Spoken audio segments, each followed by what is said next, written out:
our secret sauce and what we're building is public benchmarks. And this is really, I think, the holy grail of systems change. It's when you can finally draw a line in the sand and say, here is the average quality of a chicken breast on the market today, and Yeah, here's how different that is, and I can help my mom understand that. That's the floodgate, right? That's yeah. like, "Ma, you should eat this because it's got XYZ." Like, boom. If I can't articulate to my mom in 3 points why she should eat this chicken and not that chicken, like, I haven't solved anyone's problem. And so, for us, every time we run customer samples, we're also building this incredibly rich data set of what's actually available on the retail supply chain, so to speak. And so you're coming to us to get benchmarking data to see how you're performing.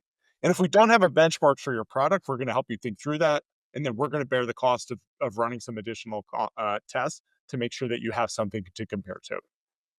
And the amount of total sample sizes to get a benchmark for a chicken breast is 1,000,000, 10,000,000, 1,000? It's not as high as you think. So our we have for each food type, we have hundreds of samples per each food type in our database. And that's what we've been doing over the past 2 years is just like cranking stuff through our lab to build these benchmarks. And later this year, we'll start to be pushing them out publicly so that people can make those objective comparisons. And so like just to be like transparent for your listeners, right? Audacious is really focused on whole foods and ingredients today. We will work with you if you are a formulated food company or a processed food, but the benchmarks can be a little more difficult for that because then you're just talking about different ingredients and different manufacturing processes, and we should unpack some of that.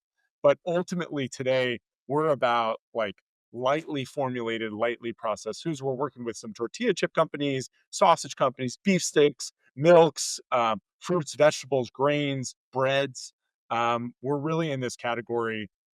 We just ran 7 different bone broths through the lab, and we have now a benchmark for bone broth because the customer was asking for that. We Wow. also have like fun projects. We're comparing like microgreens versus full heads of those, comparative things. We're doing lots of leafy greens. Yeah, list goes on. So we're whole foods, ingredients, and lightly processed formulated foods. We'll work with you if you have a super processed food, but we won't have like good benchmarking data for you in that case.